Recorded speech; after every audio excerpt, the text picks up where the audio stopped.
Dear students, आज जो हमारा टॉपिक होगा वीडियो लेक्चर का वो होगा modifications of roots by the interaction of root and microbes. इससे प्रीवियस वाला जो इससे पहले वाला जो लेक्चर था उसमें हमने जो मॉडिफिकेशन पढ़े थे वो मॉडिफिकेशन थे रूट के मॉडिफिकेशन बाय द स्टोरेज, यानी जो रूट्स स्टोरेज करती है उससे क्या मॉडिफिकेशन होते हैं। और यहाँ पर हम जो अध्ययन करेंगे वो है इंट्रैक्शन, यानी रूट का माइक्रोब से जो इंट्रैक्शन होगा उससे जो मॉडिफिकेशन होगा रूट में, वो आज हम स्टडी करेंगे। हम ये जानते हैं कि जो रूट्स हैं वो मृदा में पाई जाती, मिट्टी में पाई जाती हैं, और मिट्टी के अंदर अनेक प्रकार के माइक्रो ऑर्गेनिजम्स जैसे कि बैक्टीरिया, शैवाल, कवक पाए जाते हैं। ये जो सूक्ष्म जीव हैं ये सब पादपों की रूट के आसपास मौजूद रहते हैं और रूट से निरंतर पारस्परिक क्रियाएं करते रहते हैं। रूट और इन सूक्ष्म जीवों की पारस्परिक क्रियाओं द्वारा जो पादपों की रूट्स हैं उन रूट्स के अंदर विभिन्न प्रकार के रूपांतरण हो जाते हैं, मॉडिफिकेशंस हो जाते हैं। और ये जो इन दोनों की इंटरेक्शन से जो मॉडिफिकेशंस होते हैं उन जो मॉडिफिकेशंस को एनाटॉमी के हिसाब से हम दो भागों में बांट के पढ़ते हैं। एक है माइकोराइजा जिसको हिंदी में कहा जाता है कवक मूल, और दूसरा है रूट नोड्यूल्स जिसको हिंदी में कहा जाता है मूल ग्रंथियां। तो यहाँ पर माइकोराइजा है, ये माइकोराइजा भी अपने आप में तीन भागों में विभाजित होकर के हम पढ़ेंगे, एक्टोमाइकोराइजा, एंडोमाइकोराइजा और एक्टेंडोमाइकोराइजा। एंडोमाइकोराइजा को भी हम दो भागों में विभाजित करके अध्ययन करेंगे, सिंपल माइकोराइजा और दूसरा है वेसिकुलर आर्बुस्कुलर माइकोराइजा जिसको हम शॉर्ट में बोलते हैं वैम फंजाई। तो सबसे पहले हम लेते हैं कवक मूल की माइकोराइजा क्या होते हैं। हम ये जानते हैं कि जैसे ही हमारे दिमाग में आता है फंजाई, कवक शब्द आता है, तो हम ये जानते हैं कि ये हमारे को नुकसान करेगा। लेकिन मृदा के अंदर कवकों की अनेक ऐसी जातियां पाई जाती हैं जो मृतजीवी, परजीवी या किसी भी रूप में होती हैं। लेकिन ये जो कवकों की जातियां हैं ये उच्च पादपों की जड़ों के साथ इस तरह से इंटरेक्शन करती हैं कि उच्च पादप और इन कवकों के बीच में एक सहजीवी संबंध स्थापित हो जाता है।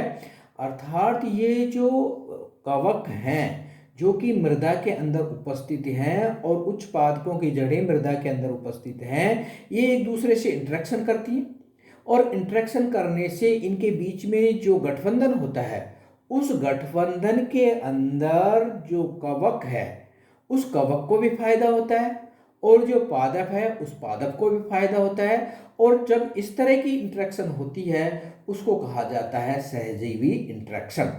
इसके अंदर उच्च पादप को ये फायदा होता है कि फंजाई के तंतुओं और फंजाई के अंदर जो कोशिका अंग होते हैं जो होते हैं उनके अंदर अवशोषण की क्षमता बहुत अधिक होती है। अतः जो भी उच्च पादप है उस उच्च पादप को अधिक से अधिक सॉल्ट, लवण को अवशोषित करके ये फंजाई पादप को प्रदान करता है।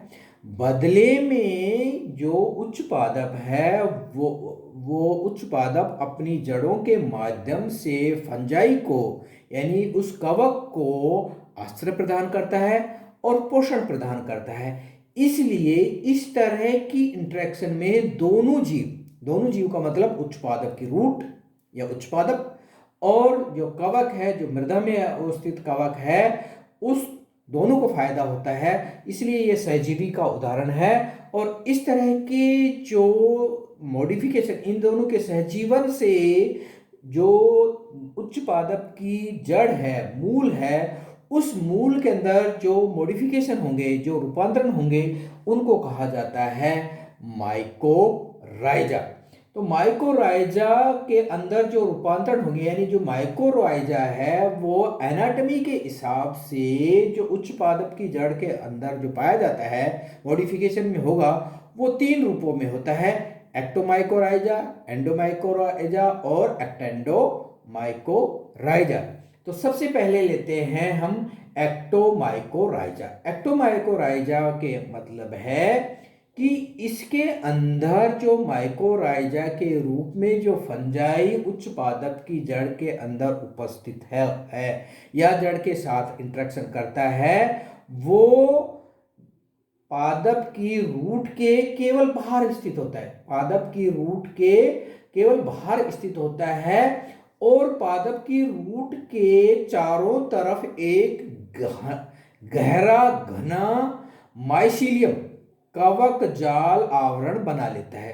इस कवक जाल आवरण को कहते हैं हार्टिंग नेट। देखिए, ये देखिए डायग्राम के अंदर, देखिए ये जो डायग्राम है, इस डायग्राम के अंदर आप देखिए ये पादप की जड़ है, जड़ का कोर्टेक्स है और उस कोर्टेक्स के चारों तरफ ये फंगल हाइफी है और इस फंगल हाइफी के अंदर जो माइकोराइजा के ऊपर रूट के बाहर एक नेट बनाया है सघन कोशिकाओं की। ये फंगल हाइफी की कोशिकाएं हैं जिसको कहेंगे हम हार्टिंग नेट। तो एक्टोमाइकोराइजा के अंदर हार्टिंग नेट का निर्माण करते हैं।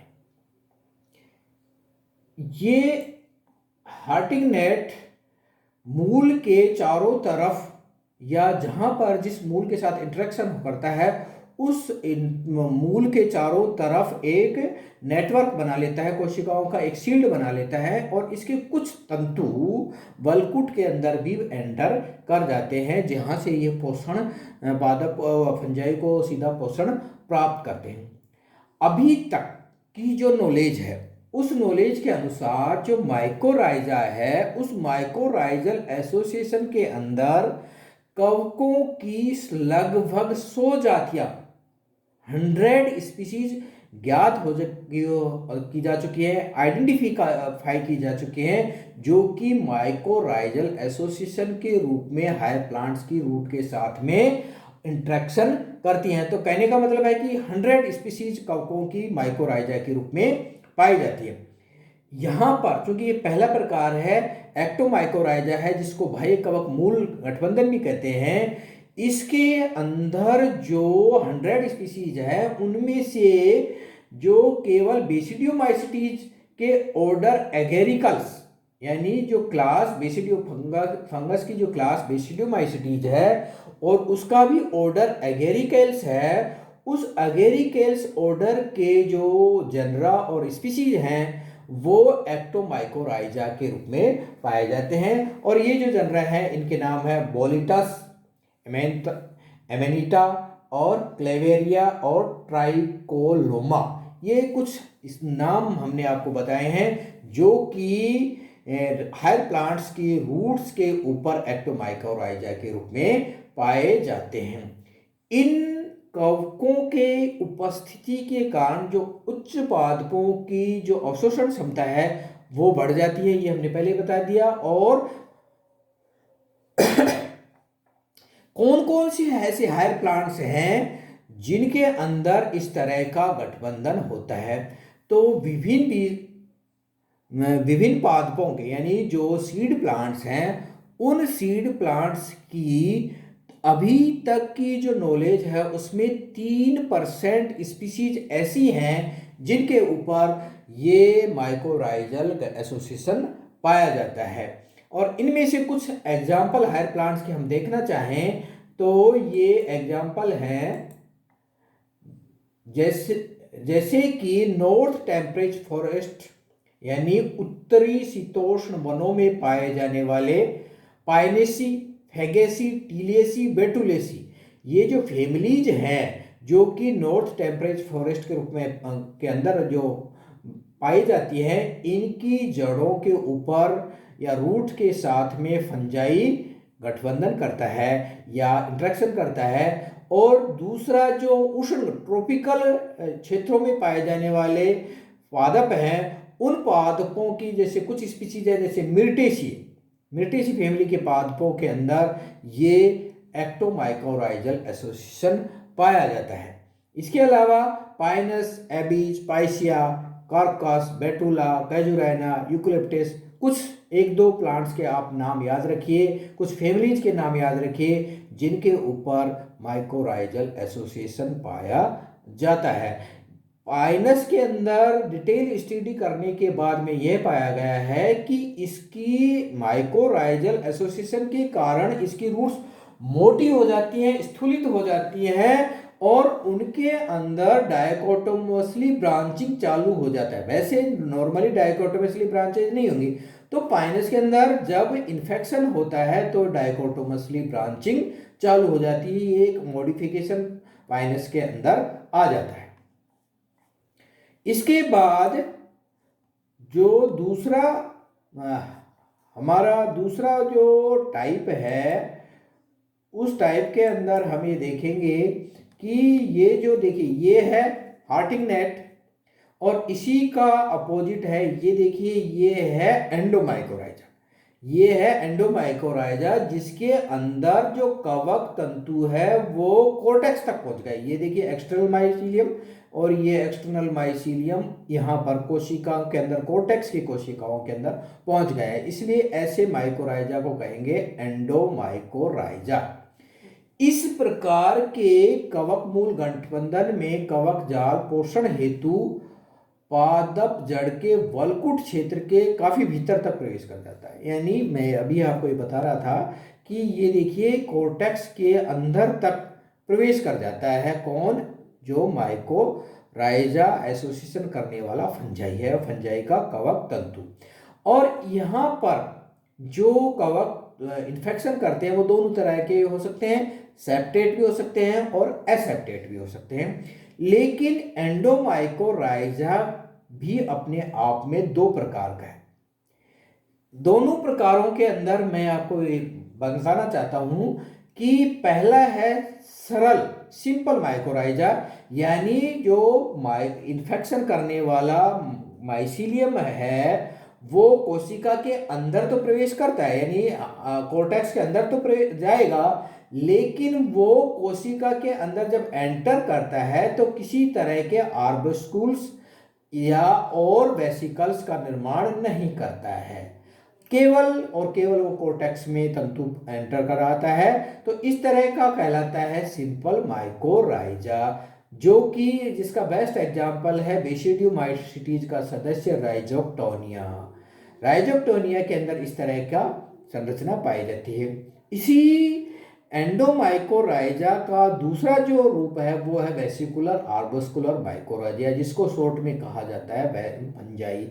इस तरह के फंजाई एंडोमाइकोराइजा के रूप में होंगे और ये कोर्टेक्स की कोशिकाओं के बीच में पाए जाएंगे। कोर्टेक्स की कोशिका के साइटोप्लाज्म के अंदर एंटर करके वहां वेसिकल्स और आर्बस्कुल्स का निर्माण करते हैं, इसलिए इनको कहते हैं वेसिकुलर आर्बस्कुलर माइकोराइजा।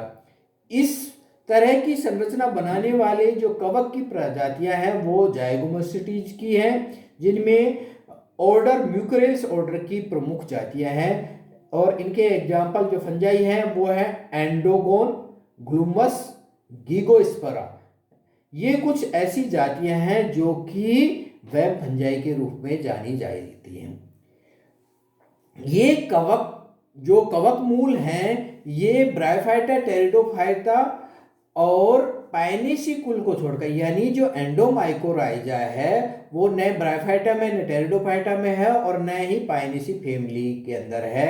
इसके अलावा एंडोमाइकोराइजा है वो आवर्त बीजियों की लगभग सभी फैमिली, सभी इंपॉर्टेंट फैमिली जैसे पोएसी है, पामी है, साइप्रेसी है, रोजेसी है, लेगुमिनोसी है, ब्रेसिकेसी है, चीनोपोडिएसी के अंदर वैम फंजाई का इंटरेक्शन होता है और इस इंटरेक्शन के कारण इनके रूट्स के अंदर मॉडिफिकेशंस आते हैं। तो इस तरह की ये जो फंजाई हैं ये कहलाते हैं इंट्रासेलुलर फंजाई। इस तीसरा जो फंजाई है वो है एक्टेंडोमाइकोराइजा, यानी इसके अंदर जो माइकोराइजा है वो दोनों रूपों में है, एक्टो के रूप में भी यानी बाहर, और एंडो यानी फंजाई का कुछ भाग बाहर की तरफ रहेगा और कुछ कोर्टेक्स की तरफ रहेगा। इस तरह की जो संरचनाएं पाई जाती हैं वो अरेकेसी फैमिली के अंदर। और यहाँ पर जो सदस्य है वो है, फंजाई है वो है आर्बस्टस, जो कि पादप के अंदर एंडोएक्टोमाइकोराइजा के रूप में पाया जाता है। ये जो माइकोराइजा है, ये जो पादप के अंदर जो सिग्निफिकेंस है इसका, वो है फास्फेट, लोहा और कैल्शियम जो पादप को आवश्यक तत्व हैं, उनके अवशोषण की क्षमता को ये बढ़ा देता है, जो कि पादप के लिए अति आवश्यक लवण है। और इन लवणों से मेटाबॉलिक एक्टिविटी है या पादप की जो ग्रोथ है वो बढ़ती है। दूसरा जो मॉडिफिकेशन है वो है रूट नोडुल्स। हम ये जानते हैं, पहले भी पढ़ चुके हैं कि पादपों के अंदर सहजीवी के रूप में कुछ बैक्टीरिया पाए जाते हैं, जो कि लेगुमिनेसी फैमिली के अंदर सहजीवी के रूप में भी पाए जाते हैं और नॉन लेगुमिनस फैमिली के अंदर, यानी बहुत सारे ऐसे पादप हैं जिनके अंदर लेग्यूम्स और नॉन लेग्यूम्स दोनों तरह की फैमिलीज के अंदर सहजीवी और असहजीवी दोनों रूप में बैक्टीरिया पाए जाते हैं। लेकिन जो बैक्टीरिया सहजीवी के रूप में होता है वह बैक्टीरिया पादप की रूट के अंदर मॉडिफिकेशंस करता है। सहजीवी से मतलब अभी मैंने बताया है कि इसमें जीवाणु को और जो भी उच्च प्लांट है जिस रूट के ऊपर होगा दोनों को ही फायदा होता है। इसकी उपस्थिति के कारण पादप की रूट के ऊपर ग्रंथियां बन जाती हैं जिनको रूट नोडुल्स कहा जाता है। और ये ग्रंथियां लेग्यूमिनस फैमिली के अंदर भी पाई जाती हैं और नॉन लेग्यूमिनस पादपों के अंदर भी अभी ग्रंथियां देखी गई हैं या नोडुल्स देखे गए हैं। अगर आप राइजोबियम की बात करें, जो कि कॉमन एक एग्जाम्पल है जो कि लेगुमिनस फैमिली के अंदर पाया जाता है, यह एक रोड शेप का एक सिंगल कसाबिका वाला ग्राम नेगेटिव बैक्टीरिया है। अगर आप रूट नोडुल्स के डेवलपमेंट की बात करें तो जो बैक्टीरिया है उसके लिए पादप की जो रूट है वो एक एंजाइम स्रावित करती है जिसका नाम है लैक्टिन। और ये लैक्टिन एंजाइम से राइजोबियम आकर्षित होकर रूट हेयर के पास चिपकता है, जिससे जैसे ही बैक्टीरिया रूट हेयर के चिपकता है रूट हेयर में कुंडलन कोयलिंग हो जाती है और इस कोयलिंग में जो सेल्स हैं वो अलग अलग हो जाती हैं और बैक्टीरिया का इन्फेक्शन इसके अंदर चला जाता है। और ये जैसे ही बैक्टीरिया का इन्फेक्शन होगा ये कोशिकाओं के अंदर एक एंजाइम उत्पन्न करता है जिसको कहा जाता है साइटोकाइनिन। और इस साइटोकाइनिन की हम जानते हैं कि ये विशेषता है कि इसके उद्दीप्त होने से कोशिकाएं बारंबार विभाजन करती हैं, कोशिकाओं के अंदर बहुगुणितता उत्पन्न हो जाती है और इसके परिणाम स्वरूप जो कोशिकाएं हैं, कोशिकाओं की बार बार विभाजन से रूट के ऊपर नोडुल्स उत्पन्न हो जाती हैं। ये देखिए ये है रूट नोडुल्स, ये संरचनाएं क्या है रूट नोडुल्स। और ये देखिए ये नोडुल्स उत्पन्न हुआ, ये बैक्टीरिया यहाँ पर आया, ये इसके अंदर ये बैक्टीरिया की सेल्स के अंदर ये इन्फेक्शन हुआ और ये बैक्टीरिया इसके अंदर एंटर हुआ। तो इस तरह से रूट नोडुल्स बन जाती हैं और रूट नोडुल्स की उपस्थिति के कारण ये रूट के अंदर मॉडिफिकेशंस आ जाते हैं। सिग्निफिकेंस की हम बात करें तो मूल के अंदर जो ये रूट नोडुल्स बनती हैं ये वातावरण के अंदर पाए जाने वाली जो एलिमेंटल नाइट्रोजन है उस नाइट्रोजन का स्थिरीकरण करके उसको नाइट्रेट और नाइट्राइट में बदल देती हैं, जो कि पादप के लिए नाइट्रोजन पदार्थों की पूर्ति करता है। तो ये सिग्निफिकेंस हो गया। मॉर्फोलॉजिकल मॉडिफिकेशन की हम बात करें तो यहाँ पर माइकोराइजा और रूट नोडुल्स की हम बात कर सकते हैं। और माइकोराइजा के अंदर हमने 3 तरह की संरचनाएं बताई, तो तीनों तरह की संरचनाएं आप एक्सप्लेन कर सकते हैं और उनके डायग्राम बना सकते हैं। इसकी PDF हम आपको भेज देंगे। Thank you.